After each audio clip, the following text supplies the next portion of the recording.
Good morning, kabayan! Napakaganda ng araw ngayon. So, perfect timing to para makapaglaba tayo ng lahat ng labahin.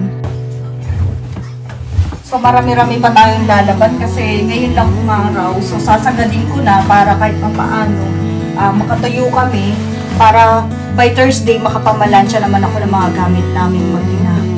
Kasi kabayan, dito, lagi kong inaantabayanan lagi yung araw para kung marami kaming labahin, makakapaglaba ko. Tulad nito kabayan.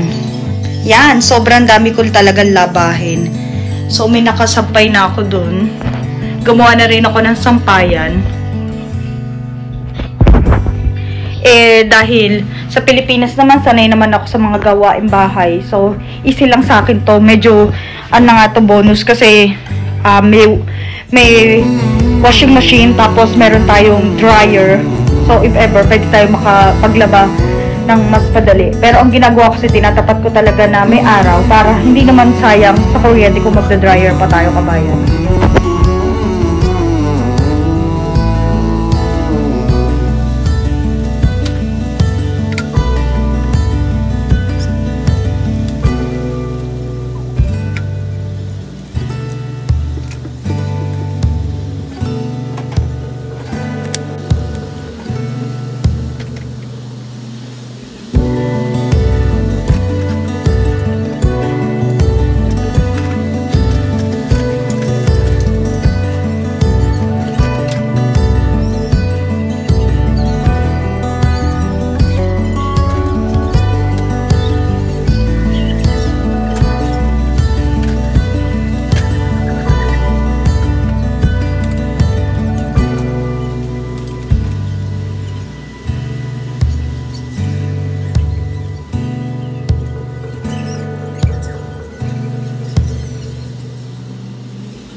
Slowly.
diskarte ko, bibigyan ko lang siya ng paisa-isa. Tapos, kapag di niya kakainin, bibigyan ko ng panibago. Pero kung kakainin niya, paisa-isa lang talaga bibigyan ko kasi sinasayang niya ba? So, sayang na. Ngayon, sa lahat ng hindi nag-uubos ng pagkain. Kasi, syempre, blessing ko yung nagtatapo. Oo. Ako nakikita nila nagtatapo ka ng books.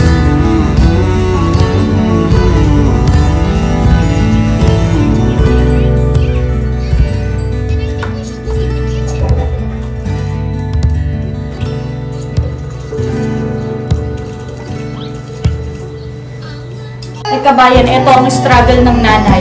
Yung magkukulit pa ang anak mo habang may ginagawa ka sa bahay.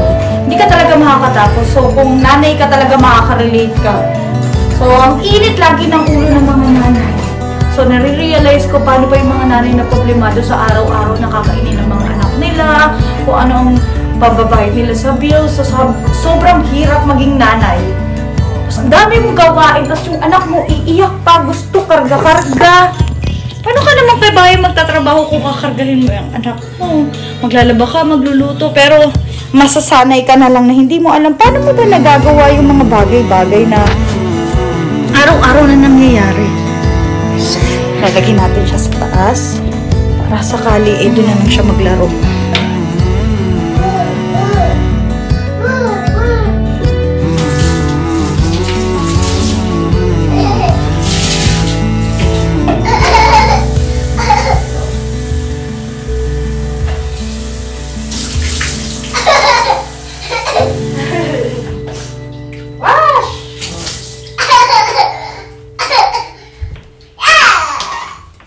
Turn around.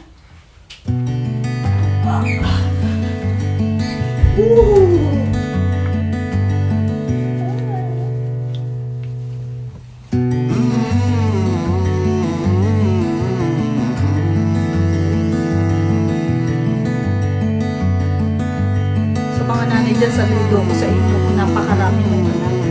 Lalo na kung wala kayong patuwang sa buhay. Mga single mom, na sila lahat, saludo ko sa inyo dahil sobrang hirap maiwan sa loob ng bahay. Lahat gagawin mo.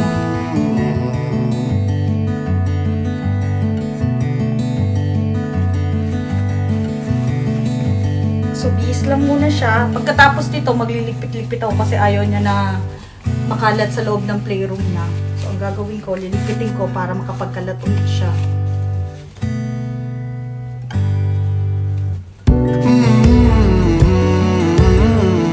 Yung anak mo lagi, at saka yung bahay ang uunahin mo kapag nanay ka na. Kadalasan, hinuhuli mo lagi yung sarili mo. Tulad ngayon, ayaw na magpabihis.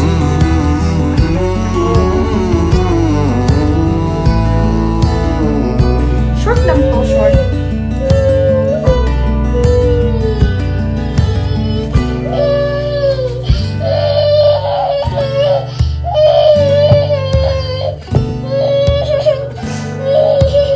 Isang araw, kapag hindi ka napikon sa anak mo, imposible yun. Mangyayari, dapat meron kang katuwang sa buhay, nandiyan ang asawa mo para pag buwisit ka na talaga, may sasalun yung buwisit.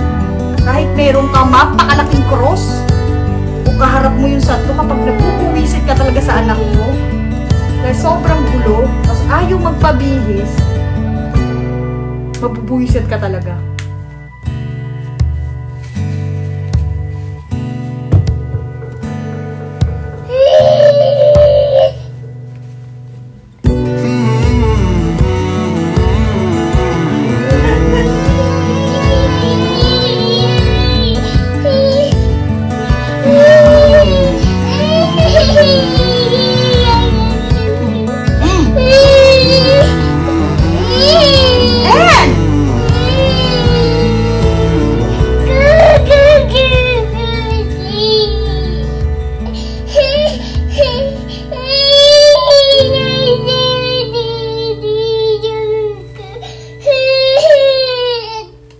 Stand up, stand up, stand up. Stand up. Stand up.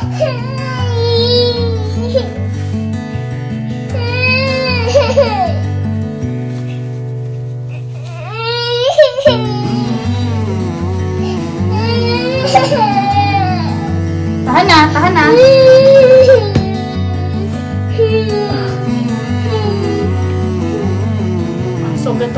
nangyayari sa amin araw-araw. Pahirapan magbihis, pahirapan kumain, lahat pahirapan. Habang nagliligpit ka, magkakalat siya. So, ang buhay ng nanay talaga ay sobrang hirap. Kaya sa mga dalaga dyan, na batang-bata pa, huwag muna kayong mag-aanak. Lalo na kung wala naman kayo kapasidad na mag-anak pa, magbuhay ng anak, sobrang hirap. So, huwag muna mga ining.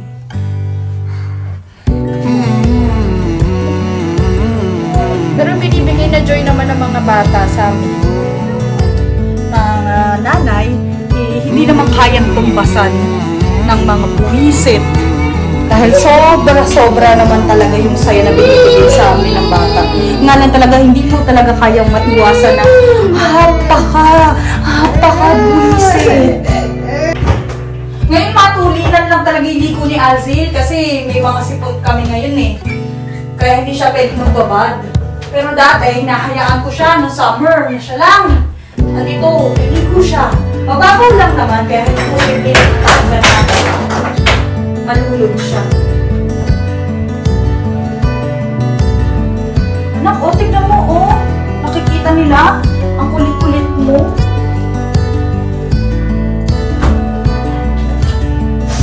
Musay ka dun, musay ka.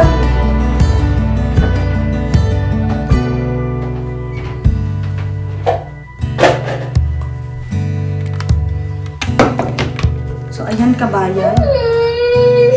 Oh!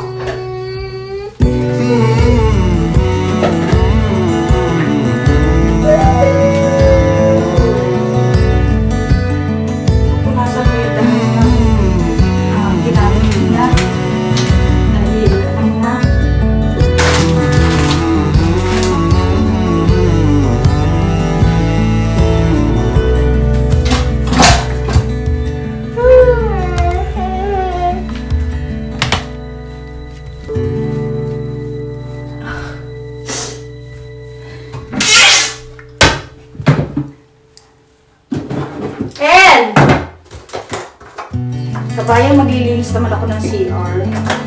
Actually, araw-araw ginagawa ko to. Chine-check ko yung CR namin kung malinis.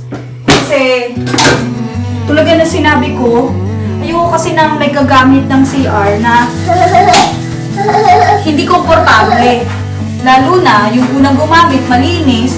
Tapos yung pangalawang gagamit, sa kakita naman. So, kailangan i-check mo, kailangan malinis. Kasi, paano ka uupo?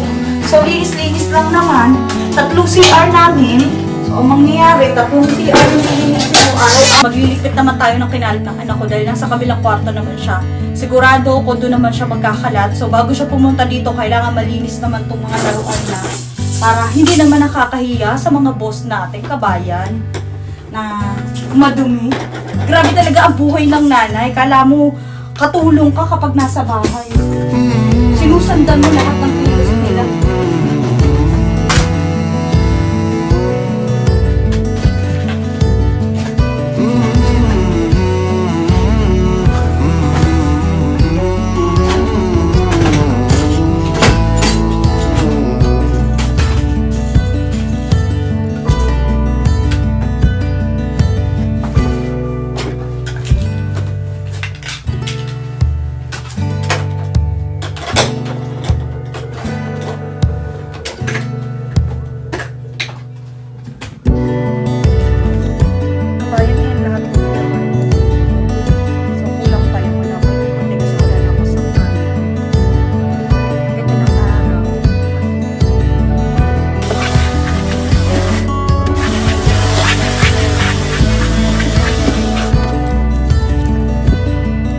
Ngayon, uso na yung lalaki na nasa bahay.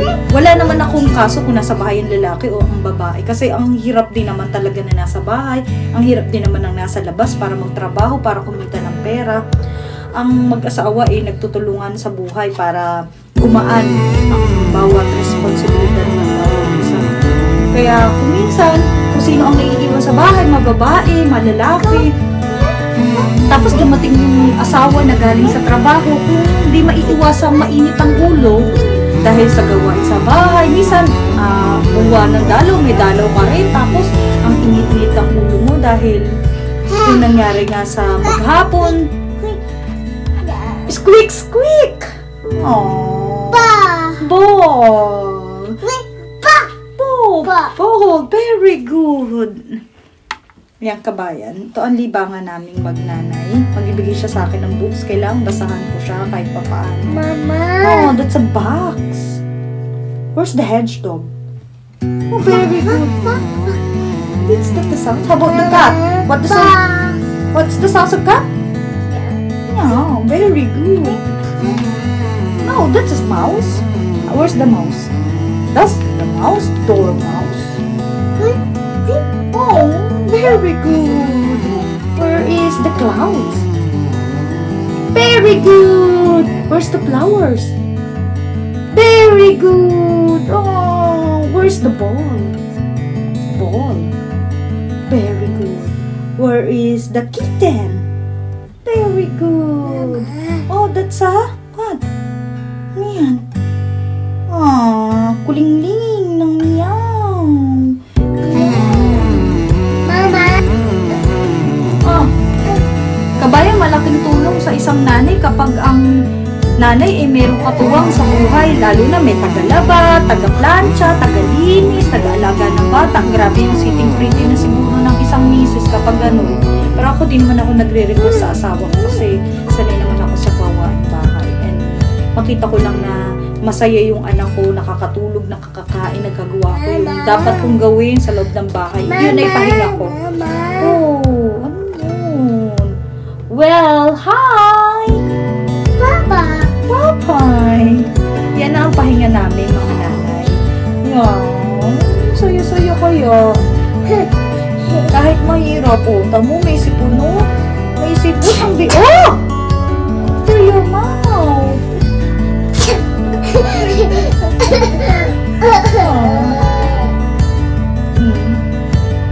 Premature yung anak ko, kaya gusto ko ako lahat gagawa sa kanya. Sa oh. Hindi naman kailangan mamalansya, pero kailangan plantsahin para alam mong safe siya. Ikaw yung mag-aalaga sa kanya, ikaw magdadala sa school. Kasi gusto mo safe siya palagi. Gusto mo alam mo na kung ano nangyayari sa kanya, kung ano na yung nagagawa niya. Oh!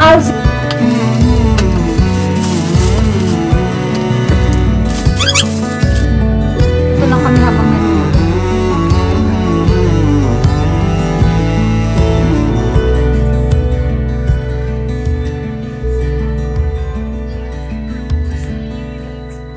Kabayan, ang pahinga ng nanay ay saglitan lang. Mamaya pagtulog naman sila, makakapag naman tayo, ligpit-ligpit ulit. Di pa rin ako nakakaluto, kaya magbe-bread lang ako.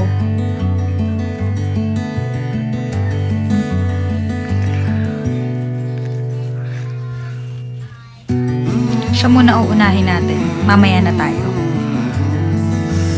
So, tidy up muna tayo, kabayan, ulit. Dahil naiirita ako kapag sobrang gulo ng bahay. Help! No, anak, no. Help mama to tidy up. Come on. Help mama. Help mama. Tidy up.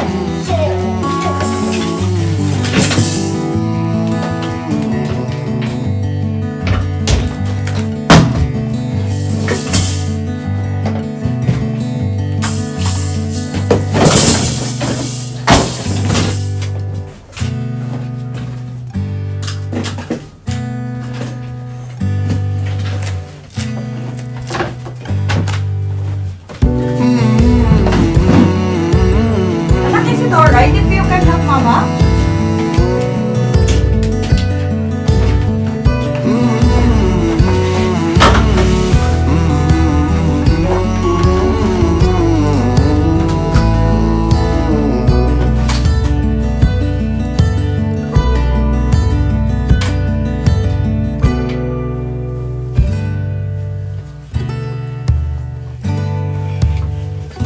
Oh, doon na.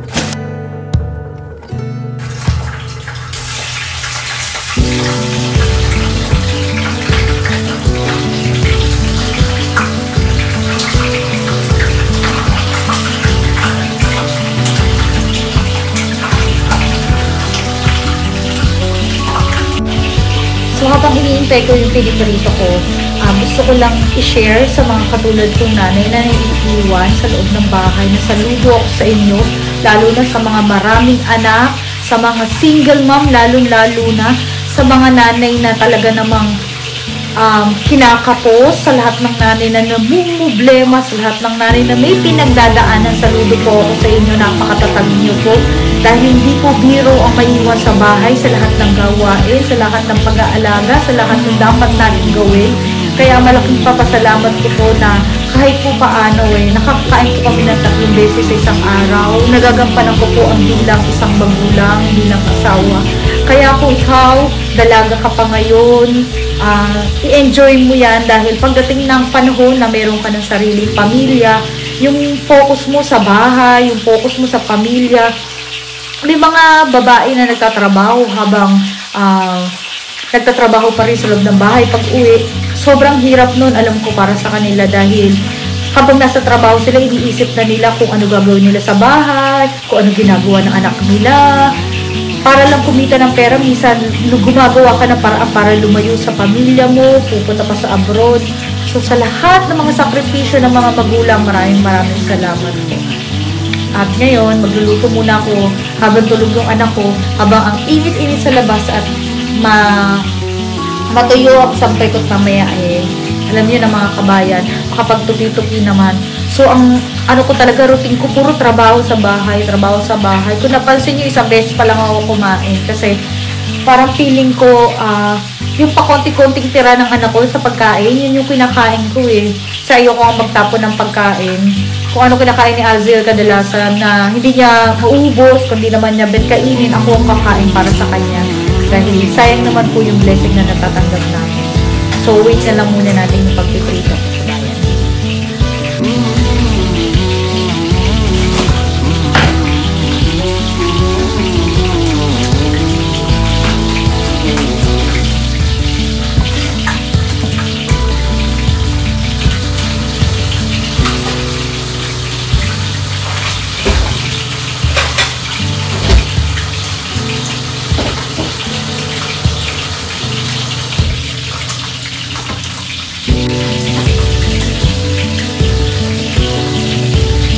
Pero itong isda yung ulam namin kabayan, kaya marami itong kamatis na hinihiwa dahil masarap itong sausawan. Kasama na rin ng toyo o minsan asin, may okay na po.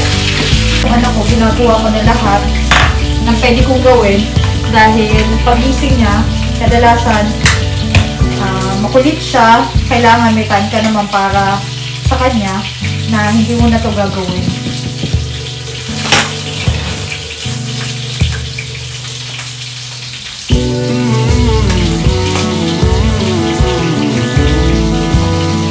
Na-fried ko na ito kabayan, kaya luto na din siya kung tutuusin. So, lalagyan lang siya ng mga gulay-gulay.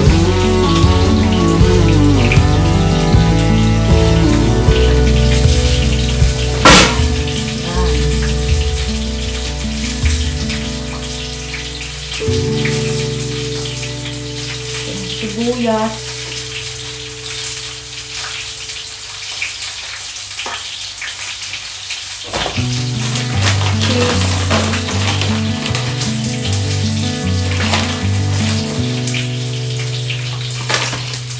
Multitask tayo kabayan.